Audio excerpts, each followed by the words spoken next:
Hello friends, all India fact channel में आपका स्वागत है।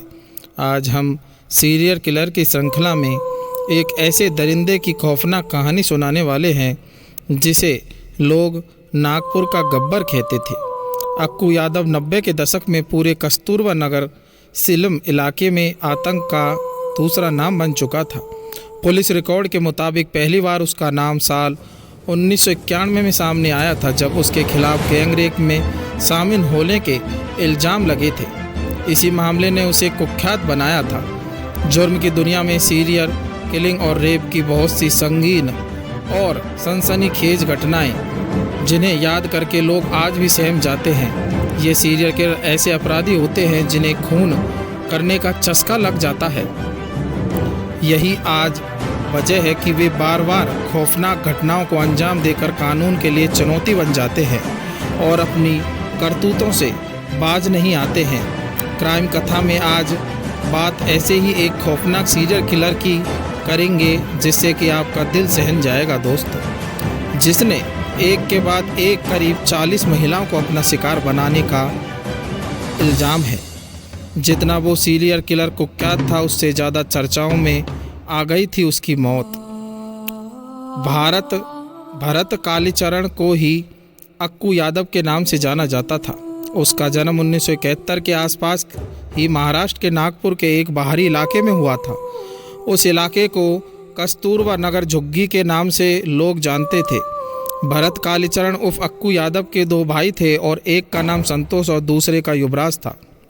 उसका परिवार वहीं रहकर छोटा मोटा धंधा करता था, ऐसा धंधा जिसका ताल्लुक जुर्म की दुनिया से था। इस झुग्गी बस्ती में दो गिरोह सक्रिय थे, जिसमें से एक गैंग के साथ अक्कू यादव काम करता था, तो ये दोनों गैंग ही कस्तूरबा नगर झुग्गी बस्ती पर राज करने के लिए आपस में लड़ते थे। 90 के दशक में अक्कू यादव पूरे कस्तूरबा नगर सिलम इलाके में आतंक का दूसरा नाम बन चुका था। पुलिस रिकॉर्ड के मुताबिक पहली बार उसका नाम साल 1991 में सामने आया था, जब उसके खिलाफ गैंगरेप में शामिल होने के इल्ज़ाम लगे थे। इसी मामले ने उसे कुख्यात बना दिया था। इसके बाद उसने पलटकर पीछे नहीं देखा और जयराम की दुनिया में आगे बढ़ता ही चला गया। अक्कू यादव की मौत से पहले तक उसके खिलाफ 2 दर्जन से ज़्यादा मामले दर्ज हुए और वो 14 बार गिरफ्तार किया गया। उसके खिलाफ रेप, हत्या, डकैती, जबरन वसूली, घर पर हमले की धमकी जैसे संगीन मामले दर्ज किए गए थे। 1999 के आखिर में अक्कू यादव को महाराष्ट्र निरोधक कानून के तहत 1 साल के लिए हिरासत में लिया गया था। इसी तरह से उसे the Maharashtra prevention of dangerous activities of slumlords bootlegger drugs आर्टिफैक्टर एंड डेंजरस पर्सनल एक्ट 1981 के तहत भी नामजद किया गया था दोस्तों। गैंगरेप के मामले में नामजद होने के बाद अक्कू यादव कुख्यात हो गया। इसके बाद उसका गैंग सिलम इलाके में चलने वाले धंधों की एवज में रंगदारी वसूली करने लगा। यही नहीं, वो अवैध कब्जे और हमले में भी शामिल होने लगा था। जब कोई उसका विरोध करता था या उसके खिलाफ पुलिस के पास जाने की कोशिश करता था, तो वह उसे शख्स को धमकी देने या उसके घर में घुसकर हमला करने से भी गुजरे नहीं करता था, उसको मार देता था। ऐसा करने वाले को उसने अपना निशाना बनाया। वो लोगों का अपहरण करता था और उन्हें बंधक बनाकर प्रताड़ित करता था दोस्तों। इसमें पुलिस की भी मिली भगत बताई जाती है दोस्तों। भरत कालीचरण उर्फ अक्कू यादव इतना शातिर था कि उसने पुलिस वालों के साथ मिलकर भी अपराध किए। वो पुलिस वालों को खूब खिलाता पिलाता था, उन पर पैसा खर्च करता था, उन्हें रिश्वत के तौर पर मोटी रकम दिया करता था। इसी वजह से वो बेखौफ होकर अपने इलाके में जुर्म किया करता था। कई मामले तो ऐसे भी थे जिसमें पुलिस वाले उसके खिलाफ कार्रवाई करने की बजाय उसका साथ दिया करते थे। उसके गैंग के गुर्गों लोगों में खौफ पैदा करने के लिए उसकी सच्ची झूठी कहानी इलाके में फैलाया करते थे। उसकी करतूतों का बखान करते थे ताकि कोई भी उसके खिलाफ खड़ा होने का साहस न जुटा पाए। अक्कू यादव जब जुर्म की दुनिया में नाम कमा रहा था, तभी उसके सिर पर हवस का ऐसा जुनून सवार हुआ दोस्तों कि वो अपराध से एक वहशी दरिंदा बन बैठा और उसकी कमजोरी वही जो उसकी कमजोरी बनती चली गई। वो कमजोरी थी औरत। इसी वजह से उसने सीरियल रेपिस्ट के साथ साथ सीरियल किलर बन डाला। उसका शिकार बनने वाली महिलाओं में 10 साल की बच्ची से लेकर एक बुजुर्ग महिला तक शामिल थी। उसके बारे में हैवानियत की बहुत कहानियाँ प्रचलित है दोस्तों, जो लोगों को दहशत से भर देती है। दरअसल जब वो भी इलाके में निकलता था तो महिलाएं घरों में छिप जाती थी और अपनी बच्चियों को भी छिपा लेती थी। उसकी आदत थी कि अगर उसे कोई महिला या लड़की पसंद आ जाए तो वो उसे हर हाल में अपना शिकार बनाने की कवायद में जुट जाता था, प्यार से या ज़बरदस्ती से। एक बार अगर कोई महिला उसके चंगुल में फंस जाती थी तो पहले वो बेरहमी से उसकी इज्जत लूटता था और फिर हवस मिटा जाने के बाद उसका कत्ल कर देता था दोस्तों। वो अपने शिकार को तड़पा तड़पा कर मारता था। उसे न जाने क्या हो जाता कि वो तेज़ धार चाकू या उसके जैसे ही किसी हथियार से अपने शिकार के जिस्म को गोदकर छलनी कर देता था। वो तब तक अपने शिकार पर वार करता था जब तक कि उसका जिस्म ठंडा न पड़ जाए। जहां वो वारदात को अंजाम दिया करता था वहां एक तरफ बिखरा खून और मुर्दा जिस्म उसकी दरिंदगी की गवाही देते थे।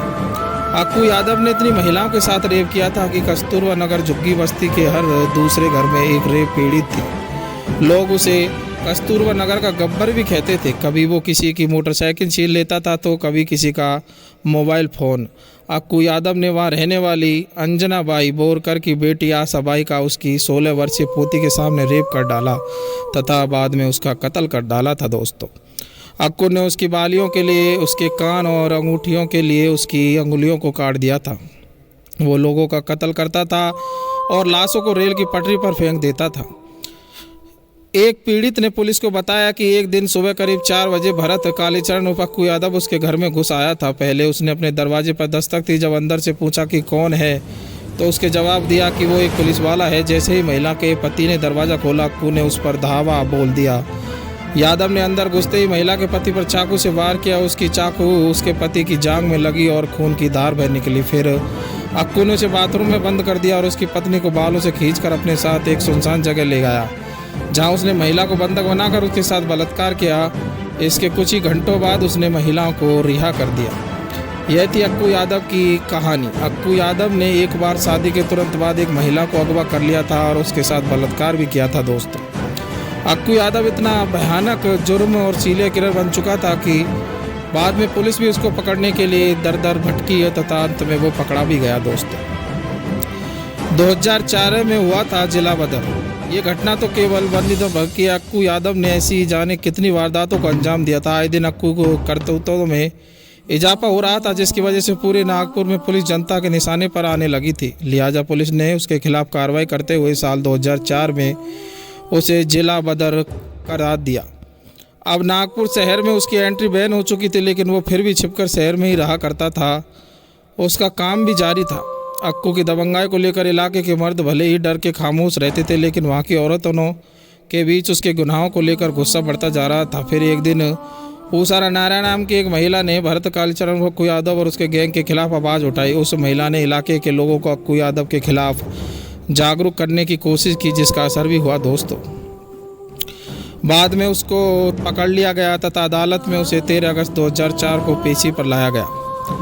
13 अगस्त का दिन था। अक्कू यादव जब पुलिस की अभिरक्षा में था तो अदालत की स्थायी सुरक्षा की मांग करना चाहता था। लिहाजा उस दिन उसकी अदालत में पेशी होनी थी। पुलिस भारी सुरक्षा के बीच उसे नागपुर की जिला अदालत में लेकर आ रही थी। कोर्ट नंबर 7 में आरोपी पेशी होनी थी। यह बात पूरे शहर की महिलाओं को पता थी, इसलिए उस दिन कोर्ट परिसर महिलाओं से खचाखच भरा हुआ था। पुलिस भारी भीड़ के बीच उस दरिंदे को लेकर अदालत पहुंची। जैसे ही पुलिस अक्कू यादव को लेकर कोर्ट नंबर 7 में दाखिल हुई, तभी अचानक वहाँ मौजूद महिलाओं ने एक समूह ने अक्कू यादव पर हमला बोल दिया। उसके चेहरे पर लाल मिर्चों का पाउडर फेंका। उसके जिस्म पर महिलाओं ने चाकू और पत्थरों से वार किया। वो महिलाओं की भीड़ के बीच नज़र भी नहीं आ रहा था। अदालत में ये मंजर देखकर जज भी खौफजदा हो गया दोस्तों। इससे पहले कोई कुछ समझ पाता कि किसी ने अक्कू का प्राइवेट पार्ट काट कर उसके जिस्म से अलग कर दिया था दोस्तों। यह घटना आप ऑल इंडिया फैक्ट चैनल के माध्यम से देख रहे हैं दोस्तों। अगर हमारी घटना, हमारी कहानी आपको पसंद आ रही है तो हमारे चैनल को लाइक एवं सब्सक्राइब करें तथा बेल आइकन का दबाना ना भूलें दोस्तों, जिससे कि मैं आगे भी आपको ऐसी वीडियो लाते रहे और आपका मनोरंजन करते रहे। धन्यवाद।